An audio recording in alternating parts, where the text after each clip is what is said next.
தமிழர்களின் number one choice Tamil matrimony.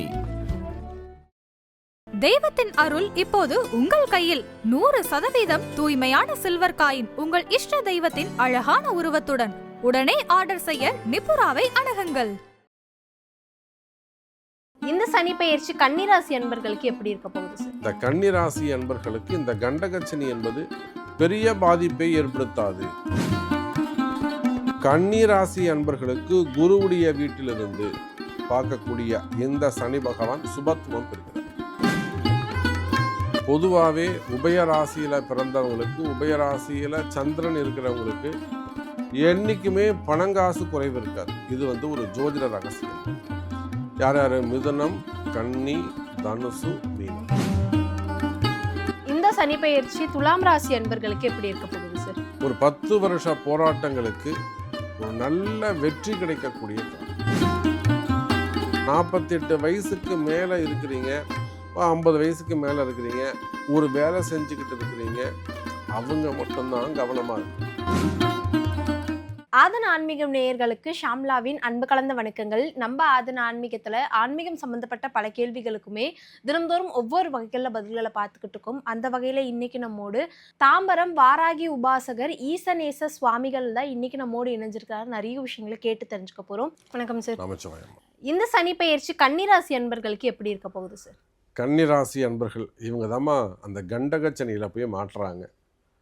மெயினாக கன்னிராசிக்கு சிறப்பாக இருக்கும். ஏன்னு கேட்டிங்கன்னா, உபயராசிகளுக்கு பெருசாக பாதிப்பு இருக்காது.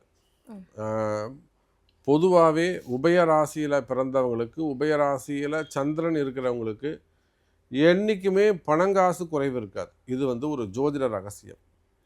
யார் யார்? மிதுனம், கன்னி, தனுசு, மீனம். இவங்க 4 பேரும் எப்படியாவது தப்பிச்சு வெளியில் வந்துடுவாங்க. ஏதோ ஒரு வகையில் எப்படியோ தப்பிச்சு வெளியில் வந்துடுவாங்க. அந்த சூக்ஷமும் ரகசியம் அவங்களுக்கு தெரியும். அப்போ உபயலக்னக்காரங்கள் நிச்சயமாக பெருசாக கடனை வச்சுக்க மாட்டாங்க. பெரிய அளவில் எதையுமே கொஞ்சம் பிளான் பண்ணி செய்யக்கூடியவங்களாக இருப்பாங்க. நமக்குடைய வீக்னஸ் என்னென்னு அவங்களுக்கு தெரியும். இதுக்கு மேலே நம்ம போகக்கூடாது அப்படின்னு லிமிட்டேஷன்ஸ் அவங்களுக்கு தெரியும். அதை கிராஸ் பண்ணி போக மாட்டாங்க. அப்போது இந்த சனி பெயர்ச்சி சனி பகவான் நேர் பார்வையாக கன்னிராசியை பார்க்கிறார்.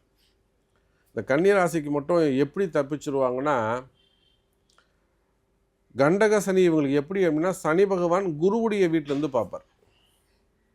புரியுதுங்களா? இப்போ ஒரு மிதுனத்துக்கு இருக்குன்னு வச்சுக்கோங்களேன், சனி பார்க்கலான்னா அதே குருவுடைய வீட்டிலேருந்து பார்ப்பார். ஆனால் தனுசும் மீனும் எப்படி மாட்டுவாங்கன்னா, புதனுடைய வீட்டிலேருந்து பார்ப்பாங்க.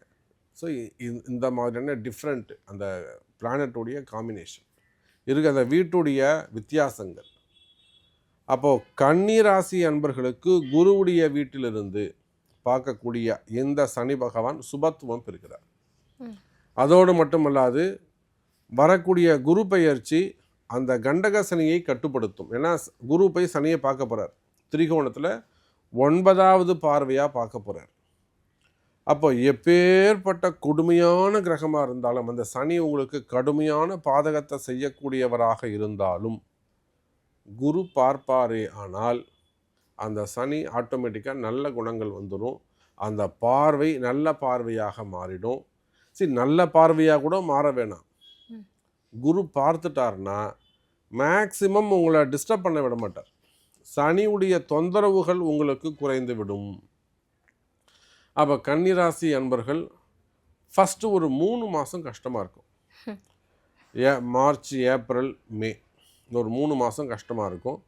ஜூன் மாதத்துக்கு பிறகு இவங்க எல்லாருக்குமே ஜூன் மாதம் ஒரு 10 தேதிக்கு பிறகு நிச்சயமாக ஒரு மிகப்பெரிய வளர்ச்சி இருக்குது.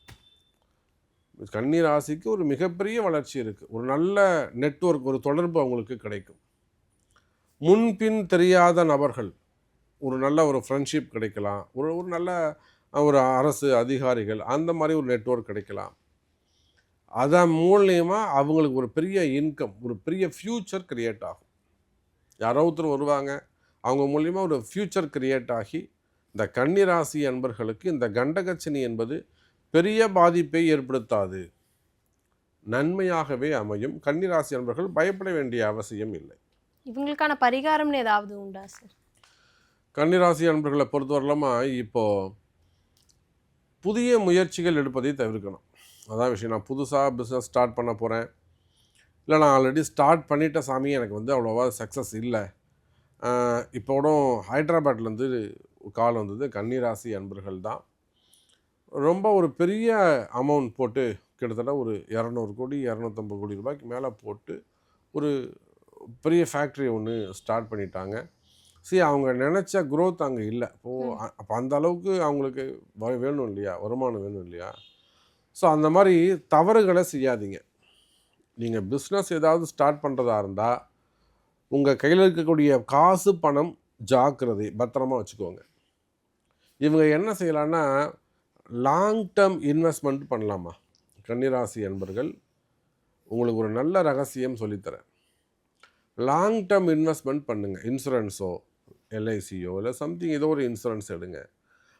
மினிமம் ஒரு ஆர்டியாவது க்ரியேட் பண்ணுங்கள். போஸ்ட் ஆஃபீஸ்லேயோ இல்லை பேங்க்லேயோ.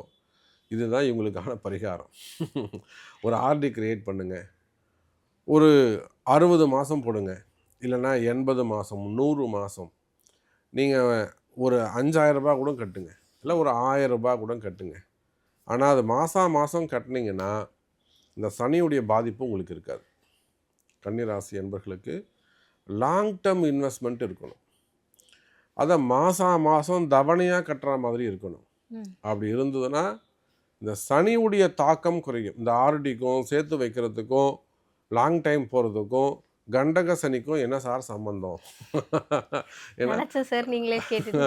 என்ன சார் சம்பந்தம்? இப்படி ஒரு விஷயத்தை நீங்கள் சொல்கிறீங்களே அப்படின்னு நீங்கள் கேட்கலாம். சனி பகவான் பொறுத்தவரையிலும் கஞ்சம். அவர் செலவே பண்ண மாட்டார். யாருக்கெல்லாம் நீ கூட சொல்கிறானே, இங்கே இருக்காங்க யாரையாவது ஜாதகத்தில் 2ஆம் இடத்துல சனி இருந்தாருன்னு வச்சுக்கோங்களேன், ஒரு டீ கடை கூட்டு போனாலும் அடுத்தவங்க வாங்கி கொடுக்கல, டீ குடிச்சிட்டு வந்துடுவார். ஆமாம், அவர்கிட்ட பிஸ்கெட் வேணுமா வாங்கிப்பார், சம்சா வேணுமா வாங்கிப்பார் டீ கடைக்கு போனால். அதுவே இவர் மட்டும் போனார்னா டீ மட்டும் குடிச்சிட்டு வந்துடுவார்.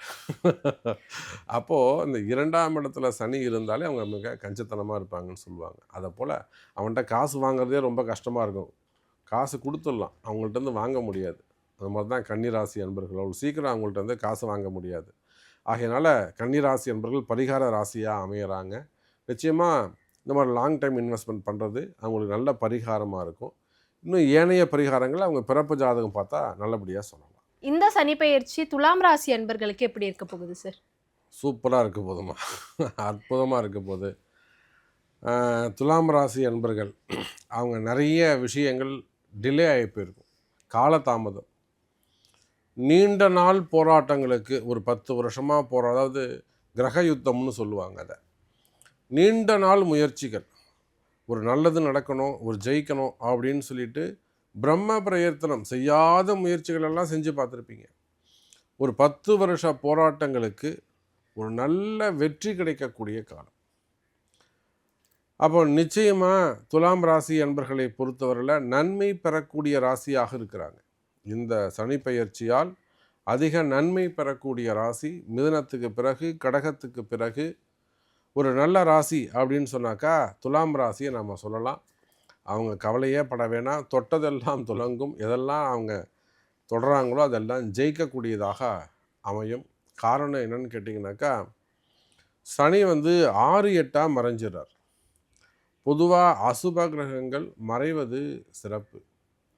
அப்போது இந்த சனி பகவான் 6ஆம் இடத்துல போய் மறையிறதோடு மட்டும் அல்லாது குரு ஒரு நல்ல இடத்துக்கு வரார். துலாம் ராசியை பொறுத்தவரையிலும் 10ஆம் இடத்துக்கு அமைகிறார். அப்போ சனி குரு தொடர்பு வரப்போகுது. நிறைய துலாம் ராசி அன்பர்களுக்கு புதிய பதவிகள் கிடைக்க போகுது. நல்ல போஸ்டிங் கிடைக்கும். ஒரு கவர்மெண்ட் ஆஃபீஸராக இருக்காங்க, அவங்கெல்லாம் ப்ரமோஷன் எதிர்பார்த்து உட்காந்துருக்குறாங்க. நிச்சயமாக அவங்களுக்கு ப்ரமோஷன் கிடைக்கும். ஸோ நிறைய கொஸ்டின்ஸ் உண்டு. கவர்மெண்ட் ஆஃபீஸரை பொறுத்த வரையிலும் ஒரு பேங்க் செக்டராக இருக்கலாம், ஒரு ஃபினான்ஸ் செக்டராக இருக்கலாம், இல்லை ஒரு பிடபிள்யூடி அந்த மாதிரி பொதுப்பணித்துறையாக இருக்கலாம், ஸோ காவல்துறை அதிகாரிகளாக இருக்கலாம். அப்போ யாராக இருந்தாலும் அரசாங்க வேலையாக இருக்கும், பேங்க் செக்டராக இருக்கலாம். ஸோ யாராக இருந்தாலும் ப்ரமோஷன்ஸ் உறுதி. அதே போல் உள்நாட்டில் வேலை செய்யக்கூடியவர்கள், வெளிநாடுகளில் வேலை செய்யக்கூடியவங்க, இவங்களுக்கு கூட ப்ரமோஷன்ஸ் நல்ல முறையில் கிடைக்கும். ஆனால் ஒரு ஏஜுக்கு பிறகு இந்த சனி பயிற்சி, இந்த சனி வந்து உங்களுக்கு 2வது பாகமாக இருக்கும், 3வது பாகமாக இருக்கும். அவங்களுக்கெல்லாம் சிறப்பான முறையில் இருக்கும். பொதுவாக சொல்லுவாங்க, இது 2வது சுத்து, மங்கு சனி, பொங்கு சனி அப்படிலாம் சொல்லுவாங்க இல்லையா? அப்போ ஒரு 48 வயசுக்கு மேலே இருக்கிறீங்க, 50 வயசுக்கு மேலே இருக்கிறீங்க, ஒரு வேலை செஞ்சுக்கிட்டு இருக்கிறீங்க, அவங்க மட்டும்தான் கவனமாக இருக்கணும். ஒரு யங்ஸ்டராக இருக்கிறாங்க, இவங்கெல்லாம் கவலைப்பட வேண்டிய அவசியமே இல்லை. நிச்சயமாக உங்களுக்கு இந்த சனிப்பெயர்ச்சி சிறப்பானதாகவே இருக்கும்.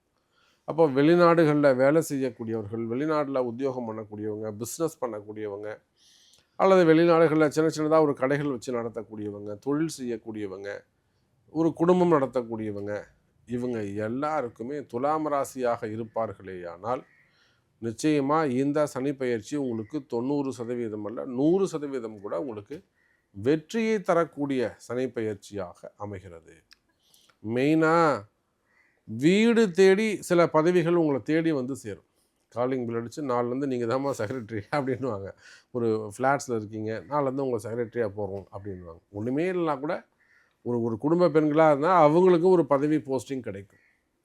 அப்போது நார்மலாக ஒரு பிஸ்னஸ் பண்ணுறாங்க, இல்லை ஒரு ஜாப் பண்ணுறாங்கன்னா அவங்க முயற்சி செய்தால் கட்டாயம் வெற்றி பெறலாம்.